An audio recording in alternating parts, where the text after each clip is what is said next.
Hey folks, how's it going? Dr. Spin. I got another showdown for you guys, a couple albums by artists that you may or may not have heard of, but man, you should check them out. Both these albums really are top-notch fantastic. I know that I say that every time, but this pair is no different. And the hopes is that if you're curious about one, maybe you'll check out the other two while you're at it. So on this one side, I've got Wesley Fuller's All Fuller No Filler versus Hjalmar's Skiaborgen.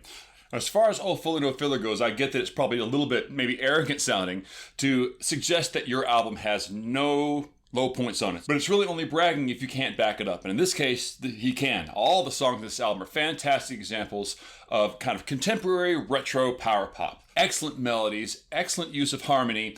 Really the thing that caught my attention initially with this album and that continued to hold my attention are the fantastic vocal arrangements. They're very 70s bubblegum, but they're so well thought out and they're so convincing, and they really kind of form a consistent backbone that holds all these songs together despite their kind of variety within the power pop realm. And we're going to take a look at that in comparison to the very curious case of Hjalmar. What makes them so curious is that they're a fantastic band, that's not curious. They are great players, that's not curious. Great voice, that's not curious. But what is curious is that they are an Icelandic reggae band. They sing in Icelandic. They use really classic reggae sounds. Probably could have just been stolen right out of the Bob Marley library. And as incongruous as that sounds, it actually works. The songs, again, are very, very good. And as with all double albums, it kind of runs the possibility of just being a stamina problem. But the songs are all so consistently great across its 2 hours of runtime. It's as consistent in its own way as All Fuller No Filler is, which makes it really great for long road trips and afternoon chores, which has made Skiaborgen sort of a standard go-to album for the family. So which one will we go for? Well, in many ways, these two albums are kind of on